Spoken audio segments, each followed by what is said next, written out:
അപ്പോൾ ഞാൻ എക്സാമിന് വരാൻ പോകുന്ന ക്വസ്റ്റ്യൻസ് ആണ് തരാൻ പോകുന്നത്. വേറെ ടെക്സ്റ്റിലെ നോട്ടിലും വേറെ ഒന്നും പഠിക്കണ്ട, ഈ ക്വസ്റ്റ്യൻ ആൻസേഴ്സ് മാത്രം പഠിച്ചാൽ മതി, കേട്ടല്ലോ. അപ്പോൾ എഴുതിയെടുത്തോളൂ കേട്ടോ.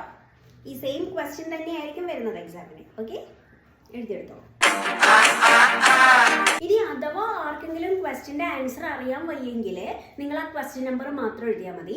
10 മാർക്ക് ക്വസ്റ്റ്യൻ ആണെങ്കിൽ പോലും ആ ക്വസ്റ്റ്യൻ നമ്പർ മാത്രം നിങ്ങളുടെ ആൻസർ ഷീറ്റിൽ എഴുതിയാൽ മതി. ഞാൻ ഫുൾ മാർക്കും തന്നിരിക്കും. കഴിഞ്ഞ 2 അവറും നിങ്ങൾക്ക് ക്ലാസ് ഉണ്ടായിരുന്നല്ലോ, അപ്പൊ അതുകൊണ്ട് ഈ പീരീഡ് നിങ്ങൾ വെറുതെ ഇരുന്നോളൂ. ആൻസർ ഷീറ്റ് ഞാൻ തന്നു കഴിയുമ്പോഴേക്കും എല്ലാവരും അതൊന്ന് നോക്കിയിട്ട് നിങ്ങൾ തന്നെ സൈൻ ചെയ്ത് എന്നെ തിരിച്ചേൽപ്പിക്കണം. ആരും പേപ്പർ വീട്ടിൽ കാണിക്കണ്ട, കേട്ടല്ലോ. ഇപ്പൊ ഞാൻ ഈ തന്ന നോട്ട്സ് ആരും പഠിച്ചുകൊണ്ട് വരണ്ട. ഇതെല്ലാം ഞാൻ വെറുതെ ഒരു നേരം പോക്കിന് വേണ്ടി തന്നതാണ്.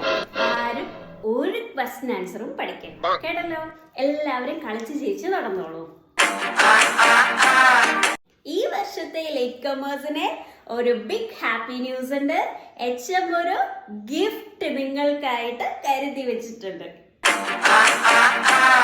കുട്ടികളെ, ഞാൻ ഈ തന്നിരിക്കുന്ന ഹോംവർക്ക് നിങ്ങൾ ചെയ്യുന്നില്ലെങ്കിലും കുഴപ്പമില്ല, കേട്ടോ. ഞാൻ ചുമ്മാ തന്നേ ഉള്ളൂ ഹോംവർക്ക്. നിങ്ങൾക്ക് ഇഷ്ടമുണ്ടെങ്കിൽ മാത്രം ചെയ്താൽ മതി, കേട്ടല്ലോ.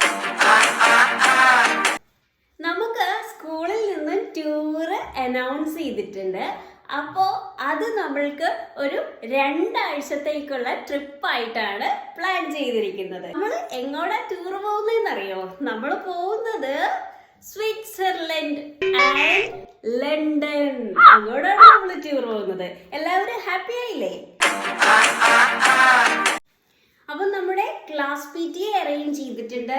ഇപ്പൊ പേരൻസ് നിർബന്ധമായിട്ടും ഈ PTA പങ്കെടുക്കണം എന്നൊന്നുമില്ല. നിങ്ങൾ വീട്ടിലൊന്ന് അറിയിച്ചേക്കുക, കേട്ടോ. അത്രയേ ഉള്ളൂ. ഓൾ പാസ് അല്ലാത്തത് ആരൊക്കെയാണ്? ഓക്കെ, അപ്പോൾ നിങ്ങൾ ഇന്റർവെല്ലിന് സ്റ്റാഫ് റൂമിലേക്ക് ഒന്ന് വരിക. ഏതൊക്കെ സബ്ജക്റ്റിനാണോ നിങ്ങൾ പാസ്സാവാത്തത് ആ ടീച്ചേഴ്സിനെ കണ്ട് നിങ്ങൾ മാർക്ക് വാങ്ങിക്കോളൂ കേട്ടോ. ഞാൻ ടീച്ചറോട് പറഞ്ഞേക്കാം, മാർക്ക് വെറുതെ തന്നേക്കും, നിങ്ങളെ പാസ്സാക്കി തരും, കേട്ടോ. ഓ, ഇത് ഭയങ്കര ബോറിംഗ് ചാപ്റ്ററാണ്. നമുക്ക് എന്തായാലും ഇന്ന് ക്ലാസ് വേണ്ട. ഈ ചാപ്റ്റർ നമുക്ക് നാളെ തുടങ്ങാം. നമുക്കിപ്പോൾ ക്ലാസ്സിൽ ഒന്നുകിൽ അന്താക്ഷരി കളിക്കാം, അല്ലെങ്കിൽ ബിങ്കോ കളിക്കാം. ഏത് കളി വേണം നിങ്ങൾ തന്നെ പറയും.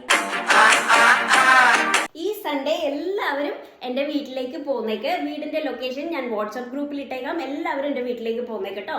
ഞാൻ നിങ്ങൾക്കായിട്ട് ഒരു പാർട്ടി അറേഞ്ച് ചെയ്തിട്ടുണ്ട്. അപ്പോൾ സ്പെഷ്യലായിട്ട് നിങ്ങൾക്ക് വേണ്ടി ഞാൻ അൽഫാം മന്തി ഓർഡർ ചെയ്തിട്ടുണ്ട്. എല്ലാവരും വരണം, ആരും വരാതിരിക്കരുത്, കേട്ടല്ലോ.